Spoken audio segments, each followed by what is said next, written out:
Sean todos ustedes bienvenidos a esta primera sesión donde abordaremos el tema de postulancia, que es la primera área que abarca el examen general de Derecho del Ceneval. En esta sesión abordaremos los conceptos generales a partir de las áreas y subáreas que incluye precisamente esta área de postulancia del examen Ceneval. Vamos a iniciar con nuestra sesión. Les voy a compartir mi pantalla para que ustedes puedan ir checando las diapositivas que tienen que ver precisamente con el tema de postulancia. En una primera parte, la postulancia, ustedes ya lo habíamos visto en el video anterior que les dejé, precisamente abarca lo que es la investigación para el diagnóstico de casos en esta primera subárea. En esta subárea se van a medir precisamente que ustedes como sustentantes sean capaces de realizar, 1, análisis de la información para el diagnóstico de casos, 2, la búsqueda de soluciones a casos concretos, y por una última parte, el tercero, sería la ubicación del caso en el ámbito jurídico para poder determinar qué legislación le es aplicable. Esto dentro del tema de la postulancia. Ahora, vamos a ir profundizando en el tema. En el caso de la primera subárea que tiene que ver con el análisis de la información para el diagnóstico de casos, tendríamos que plantearnos la pregunta de qué hacer para resolver los casos que se nos presentan en el examen Ceneval de egreso EGEL en Derecho. Entonces, pues como ustedes observan, los casos hipotéticos que se formulan en el examen EGEL Derecho Ceneval son objeto de análisis con respecto al derecho objetivo nacional. Es decir, en otras palabras, debe de utilizar ustedes una técnica de aplicación del derecho mexicano a un caso concreto, para lo cual, pues, proponemos algunos casos para que ustedes hagan, digamos, un correcto abordamiento en sus preguntas del EGEL Ceneval en la parte de postulancia. Es así que sería, lo primero, tendríamos que identificar lo que ustedes ya han visto en algunas materias al principio de su carrera, la distinción entre un acto y un hecho jurídico. La diferencia entre un hecho y un acto jurídico, en términos generales, ustedes ya lo conocen. Cuando hablamos de un acto jurídico es precisamente cuando interviene la voluntad. Esta sería, digamos, que la condicionante primigenia para poder entender qué es un acto jurídico, a diferencia del hecho jurídico en donde no interviene la voluntad. En este sentido, pues los hechos jurídicos son sucesos o acompañamientos que se producen en algún lugar o en un tiempo determinado y que al acontecer, pues evidentemente modifican una realidad sin que en ellos medie la voluntad humana, ¿verdad?, que pretende determinar las consecuencias jurídicas. Por tanto, los actos jurídicos, pues son la mayoría de manifestaciones de voluntad que se realizan con la intención de producir consecuencias de derecho de conformidad con lo que establecen nuestras normas o leyes, ¿no? Entonces, aquí dentro de hechos y actos jurídicos, tendríamos que abordar también una parte que tiene que ver con los sujetos obligados o los sujetos facultados, que son precisamente las personas aptas para ser titulares de derechos y obligaciones, ¿correcto? Los cuales estos sujetos de las obligaciones pueden ser tanto personas físicas como personas morales, ¿no? Las personas morales también son llamadas personas jurídicas colectivas, como, por ejemplo, las asociaciones, ¿no?, o las sociedades civiles, digamos, las sociedades mercantiles, como corporaciones públicas. Y hay una infinidad de ejemplos que iremos viendo más adelante. Entre estos son reconocidos por la ley como sujetos jurídicos, independientemente de las personas físicas que las constituyen. En un segundo paso, tendríamos que distinguir cuáles son las materias jurídicas que estamos abordando, cuáles son los principios fundamentales de cada una de estas materias jurídicas y cuál es la normatividad que aplica al caso concreto a partir de la materia jurídica que hemos detectado, que es la que corresponde. Y en un tercer momento sería reconocer cuáles son las circunstancias de modo, tiempo y lugar.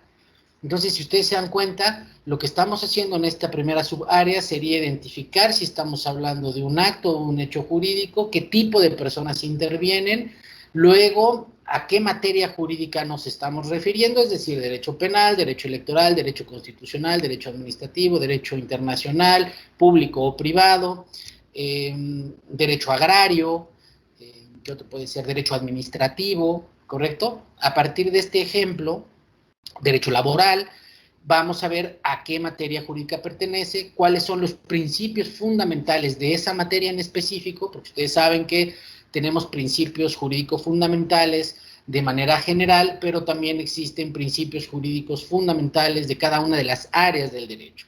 Y luego, ¿cuál sería la normatividad aplicable? Ejemplo, si estamos detectando que estamos hablando de la materia jurídica en derecho electoral, pues quizá la norma aplicable, todos ustedes saben que es la LEGIPE, ¿no? La Ley General de Instituciones y Procedimientos Electorales. Y después, en un tercer paso, sería reconocer cuáles son las circunstancias de modo, tiempo y lugar. Ahora bien, ¿qué pasa cuando vamos a ver estos pasos para el diagnóstico? Primero lo que tenemos que hacer es reunir información, es decir, cuál es la relación jurídica que tiene en sí. Un número 2 sería saber cuáles son las pretensiones del cliente. En un tercer paso sería revisar los elementos de prueba, ¿correcto? Después de ahí tendríamos que, al revisar los elementos de prueba, pues ver si son documentos originales o copias, en el caso de testigos, ¿no? Si es que son necesarios, o luego ponderar si hay elementos de prueba, lo que ustedes conocen como elementos periciales, ¿correcto? Y en una cuarta etapa sería conocer el lugar donde ocurrieron los hechos. Y por último, saber con exactitud la fecha cuando ocurrieron estos hechos. Esto sería a grosso modo un diagrama para poder entender estos pasos para el diagnóstico de casos particulares que vienen muchos en el examen general de egreso de la licenciatura en Derecho del Ceneval. Ahora bien, cuando buscamos las soluciones jurídicas, pues tenemos, digamos, tres campos, tres rubros que podemos abarcar, ¿no? La búsqueda de soluciones jurídicas a partir de lo que es una controversia judicial, ajá, que hablamos de un procedimiento en materias, por lo regular, pues son civiles, familiares, mercantiles, en derecho laboral, derecho penal o inclusive el derecho administrativo. Una segunda esfera que sería a partir de la aplicación de un medio alterno. Entonces, dentro de la aplicación de los medios alternativos de solución, pues tenemos lo que es la negociación, la mediación, la conciliación y el arbitraje. Y en una tercera esfera está lo que se contempla como la autoridad no jurisdiccional, es decir, queja o denuncia, ¿correcto? ¿Y ante quién procede la queja o la denuncia? Pues ya sea, podemos poner, por ejemplo, el caso de la Profeco, el caso de la Conducef, el caso de la CONAMED, la Comisión Nacional Médica, o la PRODECON, ¿no? La Procuraduría de Defensa al Contribuyente, entre otras más. Son solamente algunas que cito en esta ocasión para que ustedes entiendan este concepto que habla sobre la búsqueda de soluciones jurídicas a partir de lo que yo denomino estas tres esferas, ¿no? La controversia judicial, que es un proceso en materias eminentemente jurídicas, como serían civil, familiar, laboral, mercantil. El medio alterno de solución de controversias, que habla de estos medios alternativos, como son la negociación, la mediación, la conciliación, el arbitraje. Los veremos puntualmente cada uno de ellos y las distinciones que tienen, para que a ustedes les quede muy claro. Y en el momento de las preguntas del EGEL, ustedes sepan identificar cuándo estamos hablando de negociación, cuándo estamos hablando de mediación, cuándo estamos hablando de una conciliación o cuándo interviene el arbitraje.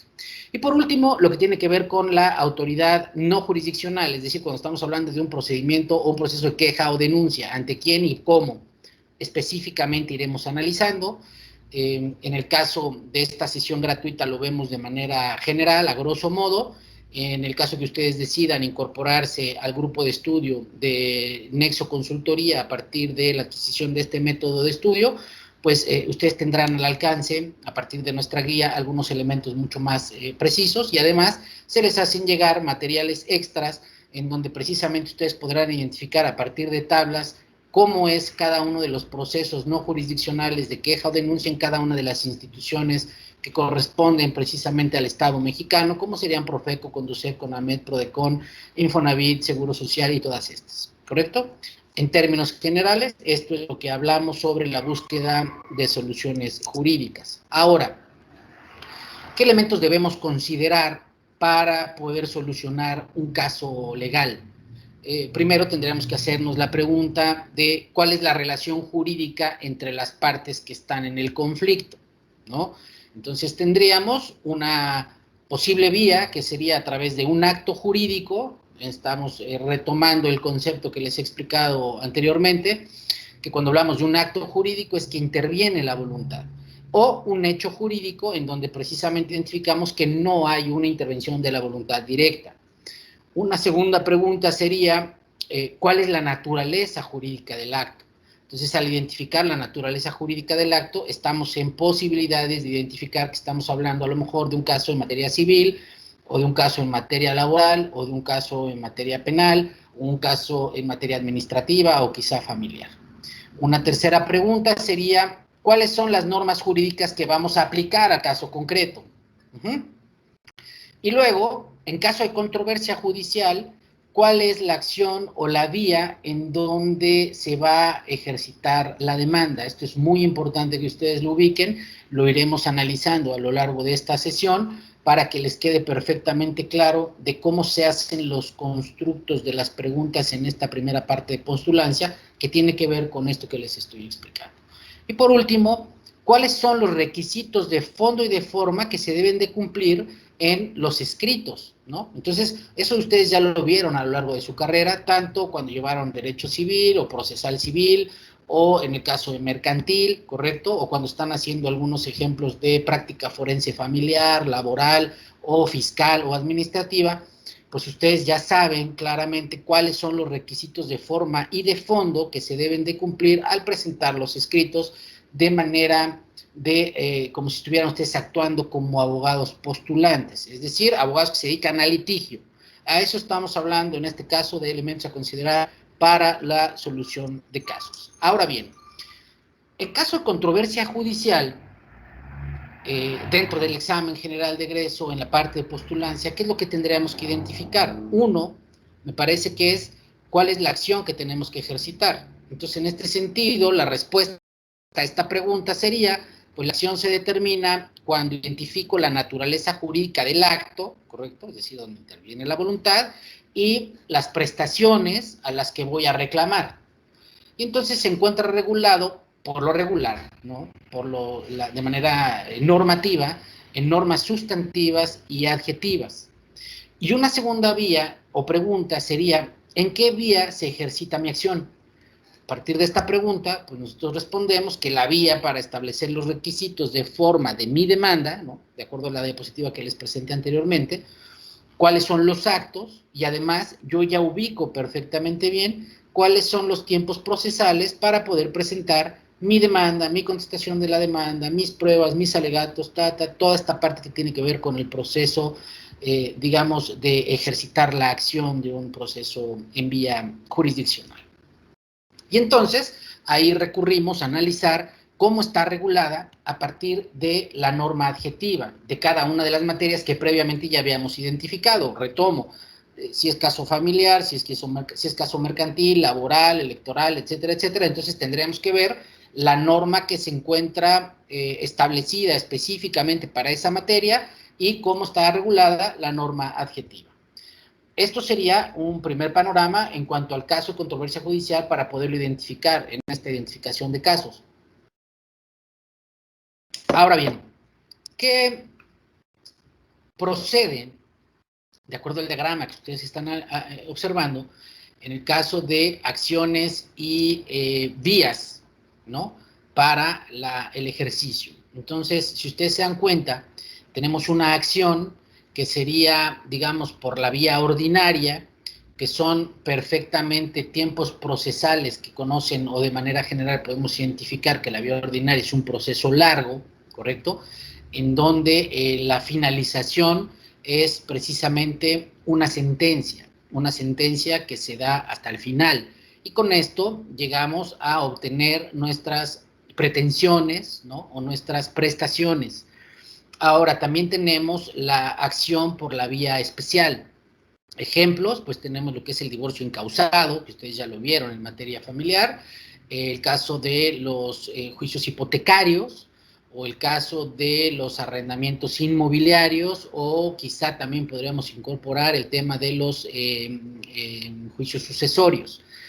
Entonces, las vías especiales se llaman especiales porque tienen precisamente normas y procedimientos especiales que se tienen que llevar a cabo para poder cumplimentar y obtener las prestaciones, ¿correcto? O las pretensiones que nosotros estamos invocando. Ahora, la vía oral es otro proceso. Esto es importante. Hoy en día es fundamental la vía oral porque ustedes están de acuerdo que, digamos, nuestro sistema de justicia cada día está enfocado en que dentro de muy poco tiempo la mayoría de las áreas del derecho se sustenten precisamente en la vía oral, como ustedes ya lo han practicado en la universidad, ¿correcto? Específicamente hoy, pues quizá la materia que tiene mejor implementado el sistema de la oralidad es precisamente la materia penal, ¿no? No así en algunos estados también hay que reconocer que se empiezan a tener algunos ejercicios en la vía de la oralidad en materia mercantil, ¿no? En materia civil, pero que al final la vía de la oralidad será, me parece, que será como la parte fundamental para llevar a cabo el proceso de la postulancia, ¿no? ¿Por qué? Pues porque la vía oral es mucho más pronta y expedita, ¿no? Es decir, se tiene en el momento toda las pruebas, se está aportando de manera verbal, el juez tiene una forma de poder identificar de manera muy subjetiva y muy particular cada uno de los elementos para poder llegar a estas prestaciones. También tenemos como vía de acción lo que se conoce como la jurisdicción voluntaria, ¿no? Esta jurisdicción voluntaria es precisamente cuando los tiempos procesales son cortos, ¿no? Entonces la ejecución al inicio es algo muy breve para poder obtener estas prestaciones. Y por último, lo que se conoce como la vía ejecutiva o la vía de apremio, ¿no? Aquí los tiempos procesales es lo mismo, son cortos, muy cortos, y por lo regular el procedimiento de ejecución se da al principio. Entonces, a grosso modo, estas serían las vías ordinarias y las acciones para poder, digamos, obtener las prestaciones o las pretensiones que debemos conforme a derecho de acuerdo a la materia de la postulancia. Ahora bien, en el caso de las acciones y todo esto que estamos platicando, en el cuadro que ustedes observan, cuando hablamos, ejemplo, por decir, de la vía reivindicatoria, pues precisamente lo que tiene por objeto la vía reivindicatoria es recuperar la posesión de un bien que es de mi propiedad. Y la vía por la cual la tengo que ventilar es la vía ordinaria civil. En el caso de una acción posesoria, pues estamos hablando de que se restituya la posesión a quien tiene justo título, ¿no? O es sujeto a una prescripción. Y la vía por la cual vamos a realizar esta acción posesoria, pues es por la ordinaria civil. En el caso de la prescripción adquisitiva, pues precisamente sirve para que el poseedor de un inmueble, ya sea por 5 o 10 años o de manera pacífica, continua y pública, adquiera la propiedad del mismo. Aquí ustedes recordarán su materia, me parece que es en derecho civil, donde hablan precisamente esta prescripción adquisitiva, que se conoce también como el juicio de usucapión. Y entonces la vía para poderlo promover es la vía ordinaria civil. Ahora, en cuanto tiene que ver a la hipotecaria, pues precisamente se trata de obtener el pago o la prelación del crédito garantizado por la hipoteca, así como construir, ampliar o registrar esta hipoteca. La vía por la cual se tramitará es la vía especial hipotecaria o la ejecutiva civil. Ahora tenemos otro ejemplo que sería para el caso de la división de la cosa común, ¿no? Esta pues sería precisamente establecer la división de la cosa común, y la vía en la cual lo vamos a ventilar es la vía ordinaria civil. Cuando hablamos del caso también de los copropietarios, la finalidad es el proteger las cosas comunes en calidad de dueños, ¿no? La vía también sería la ordinaria civil. Cuando hablábamos quizá de un interdicto de retener la posesión, pues entonces estamos hablando de esta calificación de retener la posesión o obtener quizá alguna indemnización para lo que se llama como daños y perjuicios. y la vía para tramitarlo también es la ordinaria civil. Otro ejemplo que les pongo es cuando hablamos, por decir, del interdicto de obra peligrosa, ¿no? Aquí lo que se pretende es adoptar medidas urgentes para evitar los riesgos a una propiedad que son causados normalmente por la obra en un inmueble colindante, ¿no? Y aquí la vía para la cual vamos a proceder es también la vía ordinaria civil. Otro ejemplo sería lo que tiene que ver con la información ad perpetuam. Aquí se trata de justificar o acreditar un derecho, justificar o comprobar la posesión, y entonces la vía por la cual se ventila la información ad perpetuam es precisamente bajo la vía de la jurisdicción voluntaria. Estos serían los ejemplos que yo les traigo ahora para que ustedes se den una idea de cómo vamos clasificando de acuerdo a esta parte de la postulancia. Retomando la parte de las acciones y las vías que están relacionadas ahora específicamente con contratos u obligaciones, es decir, dejamos la parte civil, nos enfocamos un poquito a la parte de contratos y obligaciones, pues tenemos la acción de rescisión. La acción de rescisión sirve para cuando una de las partes incumple, rescinde el contrato, ¿correcto? O retrotrae sus efectos y solicita lo que ya nos conocemos como la reparación de daños y perjuicios. La vía por la cual se ventila esta acción de rescisión es la ordinaria civil o la ordinaria mercantil. Cuando hablamos de un plazo o una acción de cumplimiento forzoso, estamos estableciendo que sirve precisamente para cuando una parte incumple, obtener el cumplimiento forzoso de una obligación. Entonces, la vía por la cual se va a ventilar esta acción de cumplimiento forzoso es la vía ordinaria, tanto civil como mercantil. Cuando hablamos de una acción de terminación anticipada, estamos hablando de precisamente cuando no existe un incumplimiento, pero una de las partes desea darlo por terminado antes de que venza el plazo, ¿correcto? Es decir, se da por anticipado el vencimiento antes de que se cumpla el plazo por el cual se había pactado. Entonces, la vía por la cual se va a tramitar esta terminación anticipada es la vía ordinaria civil y mercantil. Y también tenemos un caso de la acción de nulidad, ¿no? Es decir, declarar la nulidad de un acto o detener los efectos jurídicos de ese acto. ¿Por qué? Porque interviene la voluntad. Y entonces la vía por la cual se va a tramitar es precisamente la ordinaria civil y la ordinaria mercantil. Esto hablando un poquito más para que quede claro de cómo analizamos lo que son las acciones y las vías. En el caso de la materia familiar, pues tenemos a lo mejor, por ejemplo, las acciones del Estado civil. ¿Cuáles son acciones del Estado civil? Pues el nacimiento, la defunción, el matrimonio, la emancipación, la tutela, la afiliación de reconocimiento, el divorcio, ¿no? La ausencia o la que se conoce como la aclaración de actas. Estas son acciones eminentemente del Estado civil. Pero dentro de estas acciones del Estado civil tenemos precisamente la vía que se tramita a través de la vía ordinaria o la vía especial familiar. En el caso de la acción de petición de herencia, ¿no? Cuando hablamos de una testamentaria o inclusive una intestamentaria, lo que sirve es para que se reconozca el carácter del heredero o recibir los bienes del de cuyos, ¿correcto? Y a partir de esta vía, la vía que se tramita es la vía especial familiar. En el caso de las acciones de información testimonial, lo que sirve es para acreditar un hecho o el reconocimiento de un acto o derecho a través de la información de los propios testigos. Y aquí la vía para obtenerla, o para ejercitar esta acción de información testimonial, pues es precisamente la jurisdicción voluntaria.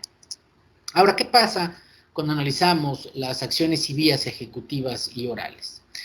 La acción ejecutiva sirve para ejecutar sentencias, su nombre lo dice, ejecutar sentencias, documentos públicos o los que traen aparejada una ejecución. ¿Cuál es la vía en la cual se va a ventilar esta acción ejecutiva? Pues la vía ejecutiva civil o la ejecutiva mercantil o quizá por una vía de apremio. En el caso de los mercantiles, cuando hablamos de cuantía menor, estamos hablando de $500,000, ¿correcto? Esto se tendrá que verificar en el código. ¿Y para qué sirve? Pues sirve para ejercitar acciones derivadas de actos de comercio que son de cuantía menor, es decir, lo que sean menores a $500,000. La vía en la cual se tramita es la oral mercantil. Ahora bien, cuando hablamos de que tienen que ver con que están relacionadas con la falta de pago a un título de crédito. Esto lo vieron en materia de títulos y operaciones de crédito. Y entonces hablamos de la acción cambiaria, ¿no? Ustedes recordarán que tenemos precisamente la parte que acción cambiaria, que hablamos de acción cambiaria directa o acción cambiaria indirecta o acción cambiaria de regreso. En el caso de la acción cambiaria directa, es precisamente contra el obligado y sus avales.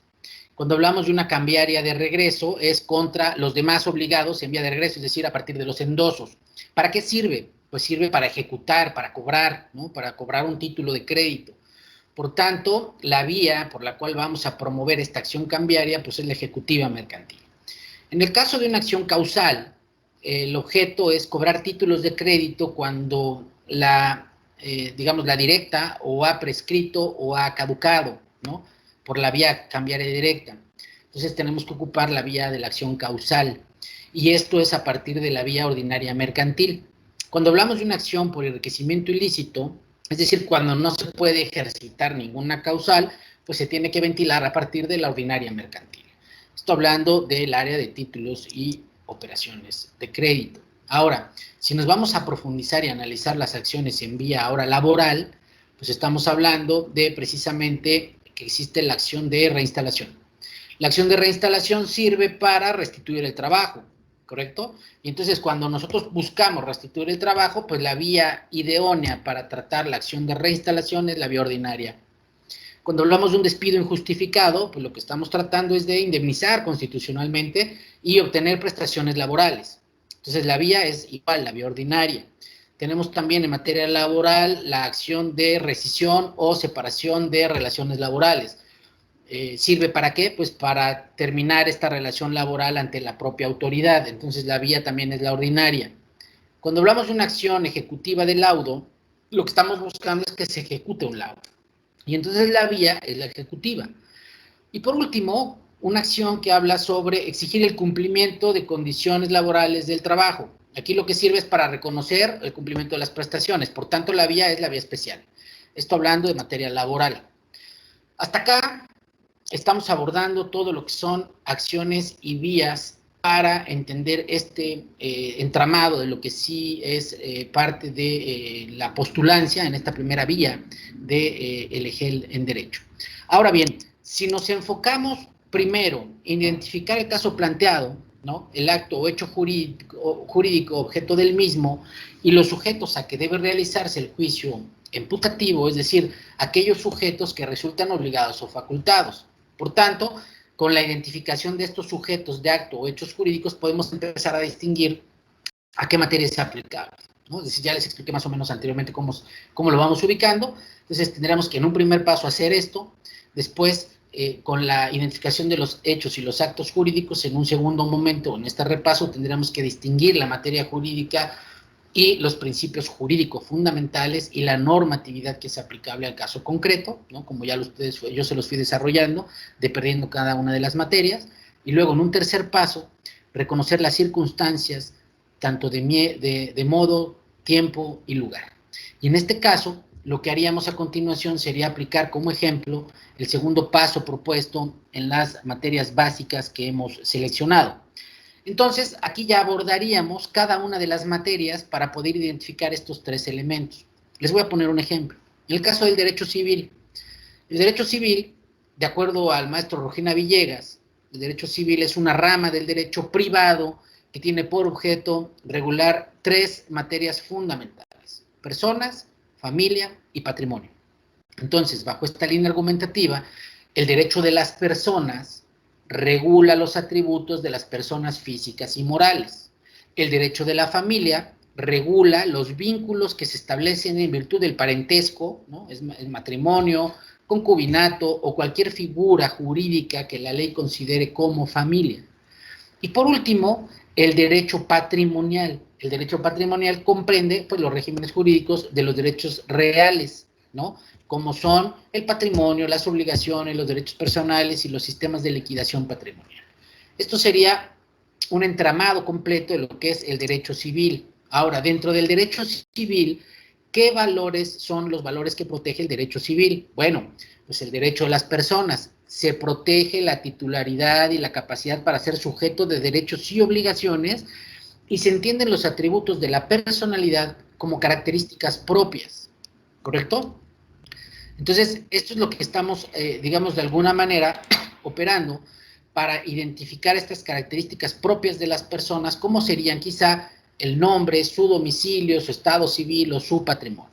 Ahora, cuando hablamos del derecho de la familia, se protege el derecho integral de la familia. Algunos principios que forman parte de los contenidos del concepto de familia, pues sería que la familia es el elemento natural y fundamental de la sociedad y por tanto debe ser protegida tanto por la sociedad como por el Estado.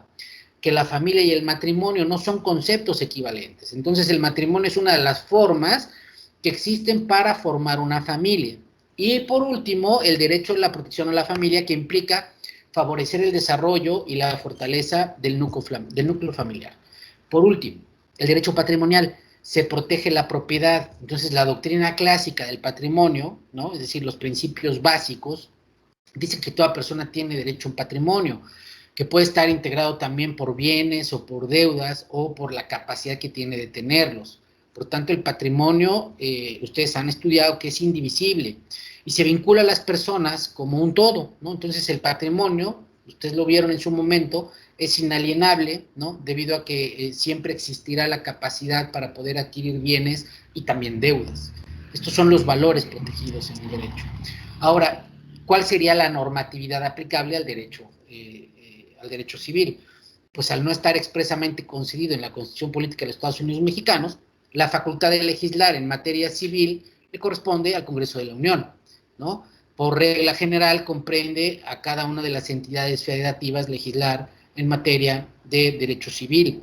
Por tanto, el Código Civil de 1928, llamado Código Civil para el Distrito y los Territorios Federales en materia común y para toda la República en materia federal, pues fue expedido por el presidente de la República en uso de sus facultades extraordinarias concedidas por el Congreso de la Unión. Hoy en día sigue vigente con la denominación de Código Civil Federal. Entonces, esta es nuestra norma base.